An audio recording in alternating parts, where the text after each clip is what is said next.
Hello my dear students. Social science में हम history portion का चैप्टर नंबर 2 हम कर रहे हैं, जो है from trade to territory the company establishes power. इससे पहले हमारा इस चैप्टर के बारे में हमारा 2 लेसन हो चुका है। हमने फर्स्ट पार्ट भी किया, सेकंड पार्ट भी किया। आज हम इसका लास्ट पार्ट करेंगे, यानी कि आज हम इस चैप्टर को हम ख़त्म करेंगे। ठीक है, तो आज हम कर रहे हैं setting up a new administration, है ना। ये वाला टॉपिक, ये वाला पॉइंट हम कर रहे हैं। ठीक है, तो इस पॉइंट को, इस टॉपिक को स्टार्ट करने से पहले मैं थोड़ा सा आपको फिर से याद दिला, पहले वाले लेसन में जो हमने पढ़ा था उसको थोड़ा सा फिर से रिपीट करना चाहूँगी। ठीक है, जैसे कि मैंने आप लोगों को बताया था कि इस चैप्टर में हम पढ़ रहे हैं कि किस तरह से ब्रिटिशर्स जो है इंडिया में आए थे और किस तरह से उन्होंने अपने पावर को यहाँ पे इस्टेब्लिश किया था, है ना। जब वो स्टार्टिंग में जब वो आए थे तो वो एज अ ट्रेडिंग कंपनी बनकर आए थे, ट्रेड करने के लिए आए थे, है ना। तो फिर east India company comes east, वो ईस्ट में आए, किस तरह से उन्होंने परमिशन लिया वहाँ से, तो फिर वो इंडिया में आए, ट्रेड करना उन्होंने शुरू किया। कॉटन, सिल्क, स्पाइसेस का ट्रेड करना उन्होंने शुरू किया, है ना। East India Company begins trade in Bengal, Bengal में उन्होंने ट्रेड करना उन्होंने शुरू किया, वहाँ पे उन्होंने फैक्ट्री बनाए, है ना। तो फिर उसके बाद हमने पढ़ा how trade leads to battles. जब नवाब्स जो है ईस्ट इंडिया कंपनी का हर कहना नहीं मानते थे, जब वो अगेंस्ट हो रहे थे, तो उसकी वजह से क्या हो गए, बैटल्स हो गए, लड़ाई हो गए। बैटल ऑफ प्लासे हुए, है ना, 1757 में हुआ। जब बैटल ऑफ प्लासे में जब ईस्ट इंडिया कंपनी जीत गए, और उसके बाद बैटल ऑफ बॉक्सर हुआ, उसमें भी ईस्ट इंडिया कंपनी जो है वो जीत गए, तो उनकी कॉन्फिडेंस जो है और भी ज़्यादा बढ़ गए, है ना। फिर उसके बाद हमने पढ़ा कंपनी ऑफिशियल्स बिकम नबूब्स, नबूब्स की तरह वो अपना लाइफ, यानी कि नवाब की तरह वो अपना लाइफ स्पेंड करने लगे। उनकी लाइफ जो है लग्जरियस हो रहे थे, किनकी, ब्रिटिश ऑफिशियल्स की। ठीक है, फिर हमने पढ़ा कंपनी रूल एक्सपेंड्स। अब जैसे जैसे वो हर बैटल में वो जीत रहे थे, वो विक्टोरियस वो साबित हो रहे थे, तो उस तरह से उन्होंने अपने रूल को उन्होंने एक्सपेंड करना शुरू किया। उन्होंने रेजिडेंट्स अपॉइंट किया नवाब के कोर्ट में। फिर उन्होंने सब्सिडरी अलाइंस करके ये पॉलिसी जो है उन्होंने इंट्रोड्यूस किया, है ना। फिर हमने पढ़ा Tipu Sultan the tiger of Mysore, Mysore के राजा टीपू सुल्तान और उनके फादर हैदर अली ने किस तरह से अंग्रेज़ों का सामना किया था, है ना। 4 वॉर्स, यानी कि 4 बार लड़ाई की थी ईस्ट इंडिया कंपनी और मैसूर के बीच में 4 वॉर हुए थे। लास्ट वॉर में ईस्ट इंडिया कंपनी जीत गए थे, है ना। फिर वॉर विथ मराठास के साथ भी कहीं लड़ाई जो है वो लड़े थे, और लास्ट में फिर से ईस्ट इंडिया कंपनी जो है वो जीत गए थे, है ना। फिर क्लेम टू बी पैरामाउंट सी यानी कि सुप्रीम पावर, अपने आप को सुप्रीम क्लेम करना, हमारा पावर जो है वो सबसे सुप्रीम है, सबसे ऊपर है, ठीक है, यानी कि सबसे ग्रेट है ये। ठीक है, फिर उन्होंने रशिया के आने के डर से उन्होंने जो जगह है नॉर्थ वेस्टर्न पार्ट्स को भी उन्होंने अपने कंट्रोल में लाने की कोशिश की और कंट्रोल में लाया भी, है ना। फिर हमने पढ़ा डॉक्ट्रिन ऑफ लैप्स, जो है ब्रिटिशर ने एक और पॉलिसी इंट्रोड्यूस किया था जिसका नाम था डॉक्ट्रिन ऑफ लैप्स। जिसने किया था इंट्रोड्यूस, उनका नाम था लॉर्ड डायलॉजी ने क्या किया था, डॉक्ट्रिन ऑफ लैप्स उन्होंने इंट्रोड्यूस किया था। और इस पॉलिसी के तहत उन्होंने ये बोला था कि कोई भी रूलर, अगर उसका कोई बेटा नहीं है और वो मर जाता है, तो उसका राज्य जो है, किंगडम जो है, वो ईस्ट इंडिया कंपनी का हो जाएगा, वो कंपनी का टेरिटरी हो जाएगा। और उसी पॉलिसी के नाम से उन्होंने सतारा, संभालपुर, उदयपुर, नागपुर, झांसी, अवध जो है, इन ऐसी जगहों को उन्होंने अपने अंडर लिया, है ना। तो फिर आज हम करेंगे setting up a new administration. ठीक है। अब क्या कर रहे थे, अब उन्होंने धीरे धीरे धीरे करके उन्होंने हर जगह यानी बहुत सारे जगह पे उन्होंने कंट्रोल की, अपने पावर के अंडर उन्होंने लाया। अब उन्होंने क्या किया, एक नया एडमिनिस्ट्रेशन, फिर से नया एडमिनिस्ट्रेशन जो है उन्होंने सेट किया, यानी कि एस्टैब्लिश किया, इंट्रोड्यूस किया। ठीक है। Not only in Bengal but also Bombay Madras company acquired power. ना सिर्फ बंगाल में बल्कि बॉम्बे यानी कि अभी मुंबई बोलते हैं, है ना, मद्रास यानी कि अभी चेन्नई बोलते हैं, है ना, इन जगहों पर भी कंपनी ने क्या किया, अपने पावर को एस्टैब्लिश किया। ठीक है। British territories were divided into administrative units called residencies. अब जो ब्रिटिश का टेरिटरीज था, ब्रिटिश का टेरिटरीज उस जगह को कहेंगे, टेरिटरीज मतलब जगह होता है, ठीक है। ब्रिटिश का टेरिटरीज उस जगह को कहेंगे जहाँ पे ब्रिटिश ने अपने पावर को एस्टैब्लिश किया था। ठीक है। तो उन्होंने अलग अलग यूनिट्स में, उन्होंने एडमिनिस्ट्रेटिव यूनिट्स में उन्होंने डिवाइड किया था और उसका और अलग अलग यूनिट्स का नाम उन्होंने रखा प्रेसिडेंसीज। ठीक है। 3 प्रेसिडेंसीज थे, बंगाल, मद्रास और बॉम्बे, यानी कि बंगाल, चेन्नई और मुंबई। ठीक है। अब ये हो गया, नाम जो है चेंज हो गया, मगर पहले मद्रास था और बॉम्बे था। ठीक है। Each was ruled by a governor. ये 3 प्रेसिडेंसीज, ये तीनों बंगाल, मद्रास, बॉम्बे जो है वो उस पर रूल करते थे, कौन, गवर्नर रूल करने लगे। ठीक है। Supreme head of the administration was the governor general, मगर गवर्नर से भी जो ऊपर जो था, सुप्रीम हेड था, जो सबसे हेड था, वो कौन था, गवर्नर जनरल था। ठीक है। वारन हेस्टिंग, याद रखेंगे आप नाम, वारन हेस्टिंग जो है वो फर्स्ट गवर्नर जनरल था। ठीक है। और इन्होंने, वारन हेस्टिंग ने बहुत सारे रिफॉर्म्स जो है इंट्रोड्यूस किया। ठीक है। अब क्या किया उसमें से, जो है एक है new system of justice was established. एक नया जस्टिस का एक नया सिस्टम जो है उन्होंने एस्टैब्लिश किया। ठीक है। अब उसमें क्या किया, 2 कोर्ट्स इन ईच डिस्ट्रिक्ट, हर एक डिस्ट्रिक्ट में उन्होंने 2 कोर्ट्स यानी कि अदालत होता है, 2 कोर्ट्स उन्होंने एस्टैब्लिश किया। ठीक है। एक था क्रिमिनल कोर्ट और एक था civil court. Criminal court, criminal अदालत वो होता है, क्रिमिनल कोर्ट को कहते हैं फौजदारी अदालत और सिविल कोर्ट को कहते हैं दीवानी अदालत। ठीक है।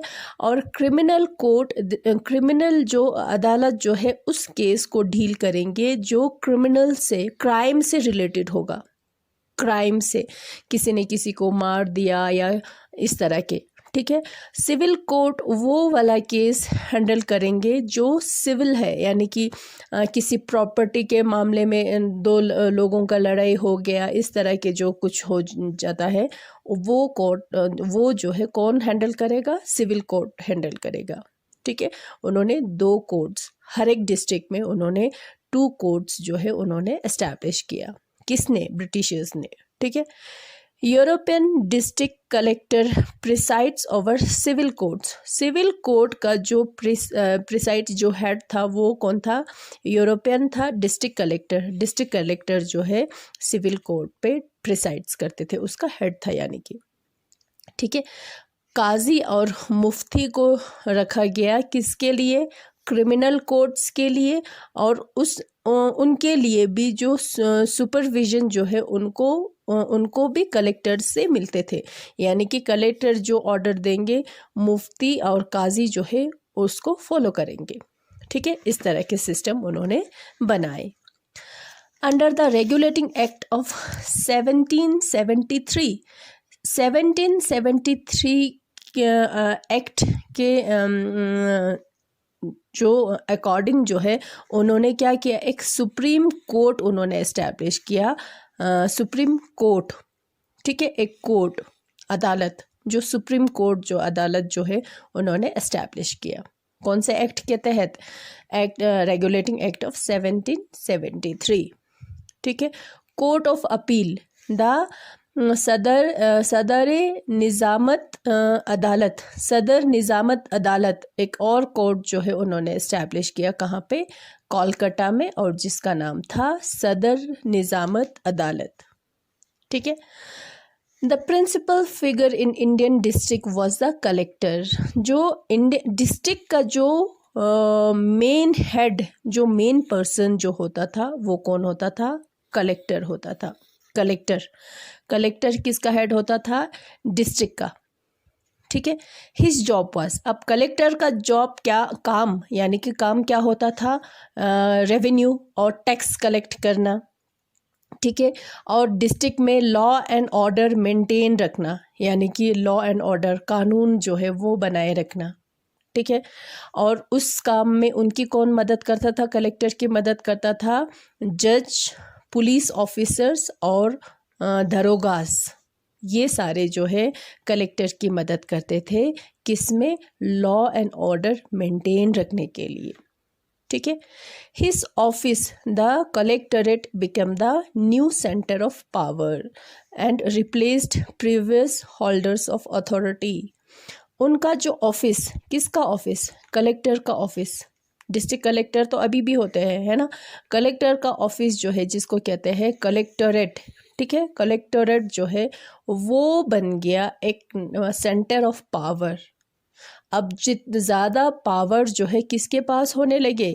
कलेक्टर के पास होने लगे। अब पहले किसी और के पास होता था, अब वो रिप्लेस हो गया। ठीक है। पहले जिनके पास जो अथॉरिटी होता था, जो पावर होता था, वो धीरे धीरे करके उन्होंने उनसे छीन लिया और ख़ुद को अपने आप को उन्होंने पावरफुल बनाए। ठीक है। सारे पावर, सारे अथॉरिटी जो है उन्होंने अपने हाथ में ले लिया, इसका मतलब। ठीक है। उसके बाद हमारा ये हो गया न्यू एडमिनिस्ट्रेशन। न्यू एडमिनिस्ट्रेशन में उन्होंने क्या किया? जस्टिस में उन्होंने हर एक डिस्ट्रिक्ट में उन्होंने क्या किया? हाँ, सबसे पहले तो अलग अलग उन्होंने प्रेसिडेंसीज में डिवाइड किया, है ना। कितने प्रेसिडेंसीज थे? तीन प्रेसिडेंसीज थे। कौन कौन सा? बंगाल, मद्रास और बॉम्बे। ठीक है। और हर एक प्रेसिडेंट्स पे रूल करते थे कौन? गवर्नर रूल करते थे। और गवर्नर से जो ऊपर होता था उसका सुप्रीम हेड होता था गवर्नर जनरल। ठीक है। वारन हेस्टिंग जो है फर्स्ट गवर्नर जनरल था। ठीक है। फिर बहुत सारे उन्होंने चेंजेस लाए, रिफॉर्म्स लाए। और वो क्या था? सबसे पहले उन्होंने क्या किया? जस्टिस के लिए, जस्टिस में उन्होंने क्या किया? हर एक डिस्ट्रिक्ट में उन्होंने 2 कोर्ट्स यानी कि अदालत जो है उन्होंने इस्टेब्लिश किया। एक था क्रिमिनल कोर्ट यानी कि फौजदारी अदालत, और दूसरा था सिविल कोर्ट यानी कि दीवानी अदालत। ठीक है ना। फिर उन्होंने एक सुप्रीम कोर्ट इस्टेब्लिश किया। फिर उन्होंने कोर्ट ऑफ अपील इस्टेब्लिश किया कलकत्ता में। ठीक है। और जो मेन डिस्ट्रिक्ट का जो मेन फिगर होता था यानी कि मेन पर्सन होता था, जिनके पास पावर अथॉरिटी होता था, वो कौन होता था? कलेक्टर होता था। ठीक है। कलेक्टर का काम होता था रेवेन्यू कलेक्ट करना, टैक्स कलेक्ट करना, और डिस्ट्रिक्ट में लॉ एंड ऑर्डर जो है वो मेंटेन रखना। नियम, कानून, नियम, रूल्स एंड रेगुलेशंस जो है मेंटेन रखना जो है वो कलेक्टर का काम होता था। और उस काम में उनकी मदद करते थे जज, पुलिस ऑफिसर्स और दरोगास। ठीक है। अब कलेक्टरेट जो है, मेन जो ऑफिस जो है, वो न्यू सेंटर ऑफ पावर बन गए। ठीक है। ये उन्होंने एडमिनिस्ट्रेशन में उन्होंने ये सारे चेंजेस लाए। ठीक है। उसके बाद हमारा आता है लास्ट, हमारा टॉपिक आता है द कंपनी आर्मी। अब आर्मी में, ठीक है, आर्मी पता है ना आपको, आर्मी में उन्होंने क्या क्या चेंजेस लाया वो देखते हैं हम। सबसे पहले हम मुग़ल के आर्मी के बारे में थोड़ा सा देखते हैं, फिर उन्होंने उसमें क्या क्या चेंजेस लाया वो हम देखेंगे। ठीक है।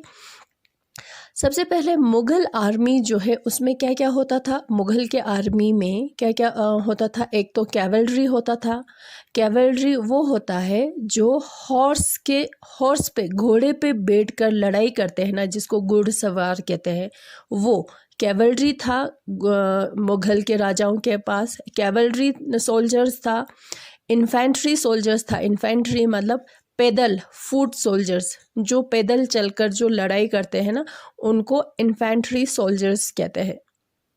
ठीक है, अब उन्होंने आर्मी में क्या चेंजेस लाएंगे वो हम देखेंगे। पहले हम मुग़ल के बारे में हम देख रहे हैं। मुग़ल के पास कौन कौन से होते थे आर्मी सोल्जर्स, कौन से होते थे? एक कैवलरी होता था और एक इन्फेंट्री होता था। Giving training in archery and use of swords. अब ये जो मुग़ल्स क्या करते थे, इन कैवलरी और इन्फेंट्री जो सोल्जर्स को, आर्मियों को ट्रेनिंग देते थे। क्या किस में ट्रेनिंग देते थे? तीर चलाना, तीरंदाज में ट्रेनिंग देते थे। किस तरह से तलवार को यूज़ करते हैं, किस तरह से तलवार से लड़ाई लड़ते हैं, उसमें ट्रेनिंग दिया जाता था। ठीक है, अब ईस्ट इंडिया कंपनी ने क्या किया देखो। अब East India Company began recruitment for its own army. अब वो लोग जो है अपने लिए, कंपनी के लिए वो लोग आर्मी फौज में लोगों को भर्ती करना उन्होंने शुरू किया। ठीक है, रिक्रूटमेंट उन्होंने शुरू किया, जिसको वो जो आर्मी जो कंपनी का होता था उसको वो लोग बोलते थे स्पाई आर्मी। ठीक है, स्पाई आर्मी। ठीक है, स्पाई आर्मी, स्पाई जो है इंडियन वर्ड से आया है और इंडियन वर्ड में क्या है? सिपाही। ठीक है, सिपाही का मतलब क्या है, मीनिंग क्या है? सोल्जर। ठीक है, अब कंपनी जो है वो अपना खुद का आर्मी वो लोग रिक्रूट कर रहे थे, उसमें भर्ती कर रहे थे, और उस आर्मी को वो लोग उन लोगों ने नाम दिया स्पाई करके। स्पाई मतलब सिपाही, सिपाही मतलब सोल्जर। ठीक है, cavalry recruitment declined because British was fighting in Burma, Afghanistan, Egypt. Soldiers were armed with muskets and matchlock. ठीक है, अब जो कैवलरी जो घोड़े पे बैठ के जो लड़ाई करते हैं ना, उसको कैवलरी बोलते हैं। अब उनके नंबर्स जो है वो डिक्लाइन हो गया, कम हो गया। क्यों? क्योंकि वो सिर्फ यहाँ पे लड़ाई नहीं करते थे, ब्रिटिशर्स जो है लड़ाई यहाँ पे नहीं करते थे, बल्कि वो फॉरेन कंट्रीज़ में भी वो लड़ाई करने के लिए आर्मी को ले जाते थे, जो कहाँ पे? बर्मा में, अफ़गानिस्तान में, इजिप्ट में। ठीक है, अब उनको नए जो टेक्निक सिखाने होंगे, नए वेपन्स चलाना उनको सिखाने होंगे, है ना। Soldiers were subjected to European style training. अब जो है अलग से ट्रेनिंग उनको देने लगे। जो अभी होता है ना, जो आर्मी में अगर एक बार रिक्रूट हो गया तो उनका बिल्कुल अलग से उनका ट्रेनिंग होता है ना, जिसमें बिल्कुल उनका अलग ही लाइफ जो है वो होता है। पहले जब मुग़ल के ज़माने में नहीं होता था, जब भी होता था ज़रूरत पड़ते थे घर से बुला के ले गया, नहीं तो है घर में। ठीक है, मगर जो है अब जब उन्होंने ना सिर्फ इंडिया में बल्कि दूसरे देशों में भी लड़ाई के लिए जब इंडियन आर्मी को जब वो लोग यूज़ करने लगे, तो उसके लिए क्या होना चाहिए? अच्छे ट्रेनिंग होना चाहिए, है ना। Soldiers were subject to European style training देना, ड्रिल कराना उनसे, डिसिप्लिन उनसे मेंटेन करना। अब regulate their life then before. अब उनकी लाइफ जो है बिल्कुल चेंज हो गया पहले से। ठीक है, अब जो है उनकी लाइफ जो है बिल्कुल, पहले ऐसा होता ही नहीं था। वो आर्मी में होते थे मगर उनकी लाइफ जो है अलग से होते थे। अब वो लोग पूरा ड्रिल करना, डिसिप्लिन मेंटेन करना। ठीक है, often this create a problems since caste and community feelings were ignored in building a force of professional soldiers. अब जो है उससे जो है कुछ प्रॉब्लम्स आने लगे। क्योंकि इंडिया जो है उस टाइम एक ऐसा सोसाइटी था जो किस में बिलीव करते थे, जैसे कि कास्ट सिस्टम में बिलीव करना, कम्युनिटी में बिलीव करना। ठीक है, कास्ट सिस्टम, हाँ ये हाई कास्ट है, ये लो कास्ट है, इस तरह से। आप जब आर्मी में जब रिक्रूट करेंगे, आर्मी में भर्ती करेंगे, तो उसमें तो हाई कास्ट या लो कास्ट नहीं देखेंगे, है ना। जो भी जैसा भी चाहिए होगा, जैसा मिल जाता है वो उसको रिक्रूट करते होंगे। अब लोग जो है ऐसे लोग थे जो कास्ट सिस्टम में इस तरह से इन बातों पे बिलीव करते थे। अब जब एक बार सोल्जर्स हो गया, यानी कि आर्मी में भर्ती हो गया, तो बस बिल्कुल वहीं पर रहना, अलग से उनकी लाइफ जैसे अभी है उस तरह से करना होता था। जो ये कास्ट सिस्टम ये सब जो है उनसे उनको थोड़ा बहुत उनको प्रॉब्लम होने लगे। ठीक है, व्हाट डिड द स्पॉय फील, वो क्या सोचते होंगे, कैसा फील करता होगा। या जब एक लो कास्ट के, मान लो फॉर एग्जांपल मैं कह रही हूँ, अगर किसी एक लो कास्ट के साथ वो रहते होंगे, फिर उसके साथ वो खाना खाते होंगे, चाय पीते होंगे, तो फिर उसको कैसा फील होता होगा। How did they react to the change. अब इतना एकदम से अचानक से चेंज आ गया, बिल्कुल ही चेंज आ गया, तो वो किस तरह से रिएक्ट करेंगे। The revolt of 1857 give us a glimpse into the world of the spies. अब जो रिवोल्ट हुआ था, एक लड़ाई हुआ था, बगावत हुआ था अंग्रेज़ों के खिलाफ, कब, 1857 में, जिसको कहते हैं रिवोल्ट ऑफ 1857। वो हम पढ़ेंगे, इसके बारे में पूरा एक चैप्टर है। तो वो रिवोल्ट जो है किसने शुरू किया था, सबसे पहले ये आर्मी ने शुरू किया था, सोल्जर्स ने शुरू किया था।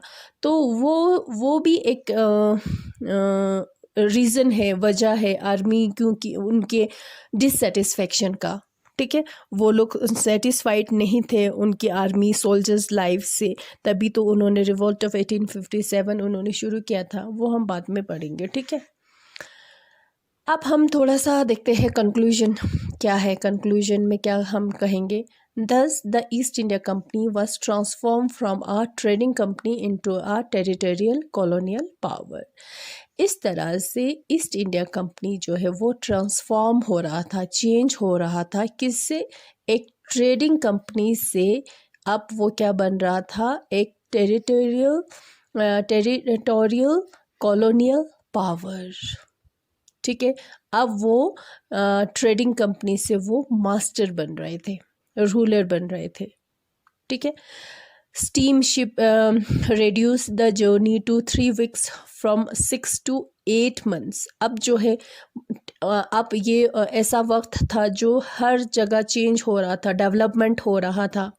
ठीक है, अब जो है टेक्नोलॉजी में डेवलपमेंट आए, तो उसकी वजह से क्या हुआ, स्टीम शिप जो है वो बन गए, इस्टेब्लिश हुआ, इंट्रोड्यूस हुआ। अब स्टीम शिप होता है वो समंदरी जहाज जो स्टीम इंजन के ज़रिए जो चलता हो, तो उससे क्या हो जाता है उसके वजह से मैंने आपको बोला था कि जब वो उस टाइम जब इंडिया में वो आते थे, तो वो किसके ज़रिए आते थे, सी रूट के ज़रिए, है ना, सी रूट के ज़रिए। उस टाइम जो है इस तरह से, अभी जो रोड सिस्टम जो डेवलप है, अभी रेलवे सिस्टम जिस तरह से डेवलप है, उस तरह से पहले नहीं थे। तो वो लोग क्या यूज़ करते थे, सी रूट यूज़ करते थे। अब जब टेक्नोलॉजी में डेवलपमेंट आए तो स्टीम इंजन आए। ठीक है, अब स्टीम शिप की वजह से, जब स्टीम शिप में आएंगे तो उसके वजह से क्या हुआ, जो इंडिया पहुंचने का, जो इंडिया पहले उनको लगता था वहाँ से अपने कंट्री से सफ़र शुरू करो, इंडिया पहुंचने तक उनको लगता था 6 से 8 मंथ, पूरा 6 महीने से 8 महीने तक उनको लगता था यहाँ पहुँचने में। अब जब स्टीम शिप आया तो वो जो है टाइम जो है वो रिड्यूस हो गया, कितने तक आ गया, 3 weeks तक। अब 3 week में इंडिया पहुंचने लगे। ठीक है, जिसकी वजह से क्या हो रहा था, ब्रिटिशर्स जो है, more Britishers and their families to come to India. बहुत सारे ब्रिटिशर्स जो है आ रहे थे इंडिया में, उनके फैमिलीज़ के साथ आ रहे थे। अब ब्रिटिशर्स जो है, हाँ, इंडिया में जाने के लिए पहले तो वो बहुत ज़्यादा सोचते थे कि जाएंगे या नहीं जाएंगे, क्योंकि पूरा 6 महीने से 8 महीने तक लगता था रास्ते में यहाँ पहुँचने तक। अब जब 3 week में वो पहुँचेंगे तो सारे जाएंगे, चलो भाई हम भी देख के आते हैं इंडिया में कैसा है। ठीक है, जब वो आते हैं इंडिया आते हैं, तो उनको जब ये ऐसा है वैसा है उनको पसंद आने लगता है, तो यहीं पे सेटल्ड हो जाता है। फिर उनका जो इनजस्टिस जो रूल जो है वो शुरू हो जाता है। ठीक है, By 1857, the company exercised direct rule over about 63% of territory. 1857 तक जो है कंपनी जो है कितने परसेंट, इंडिया के कितने परसेंट जगह पे, 63% जगह पे वो डायरेक्ट रूल करने लगे थे और 78% पॉपुलेशन जो है उनके अंडर थे। ठीक है, 63% टेरिटरी और 78% जो है इंडिया का, इतना परसेंट जो है किसके अंडर हो गए, कंपनी के अंडर, यानी कि ब्रिटिशर्स के अंडर हो गए। ठीक है, with its indirect influence on remaining territory and population, the East India Company had the whole of India under its control. अब जो remaining 63 से जितना बचता है, 78 से जितना बचता है, उस पे उन लोगों का इनडायरेक्ट इन्फ्लुएंस था उनका, मगर इनडायरेक्ट, डायरेक्ट रूल नहीं था मगर इनडायरेक्ट उनका रूल था। फिर अब हम ये कह सकते हैं कि ईस्ट इंडिया कंपनी जो है, ईस्ट इंडिया कंपनी ने क्या क्या पूरे whole of India under its control, East India Company ने पूरे होल इंडिया को अपने कंट्रोल में किया हुआ था। ठीक है, 63% पे तो उन्होंने डायरेक्ट रूल था, है ना, 78% पॉपुलेशन पे भी उनका डायरेक्ट रूल था, और जो बचता था, जो रिमेन था, यानी कि जो बचता था, उन पे उनका इनडायरेक्ट इन्फ्लुएंस था, इनडायरेक्ट रूल था। तो इसका मतलब ये हुआ कि होल इंडिया जो है ईस्ट इंडिया कंपनी के अंडर आ गए इस तरह से। ठीक है, ये हो गया हमारा आज का ये जो चैप्टर जो है, चैप्टर नंबर 2 हमारा कंप्लीट हो गया। ठीक है, तो इस तरह से ब्रिटिशर्स इंडिया में आए थे और अपने पावर को उन्होंने एस्टैब्लिश किया था। ठीक है, अब हम ये उनका पावर जो है ये हो गया। अब हम इसके बाद वाले जो चैप्टर्स में हम पढ़ेंगे अलग अलग गाँव में कैसा था, या ट्राइबल्स जो है वो उन्होंने किस तरह से रिएक्ट किया ब्रिटिश के रूल को, जो गांव में कैसा था, और फिर रिवोल्ट के बारे में हम पढ़ेंगे, रिवोल्ट ऑफ 18 किस तरह से लड़ाई की। फिर हम उसके बाद हम पढ़ेंगे कि national movement, Indians national movement for freedom, आज़ादी के लिए जो लड़ाई की थी वो। अब फिर उसके बाद हम पढ़ेंगे किस तरह से आज़ादी मिली। ये पूरा इस आपके हिस्ट्री में आएगा।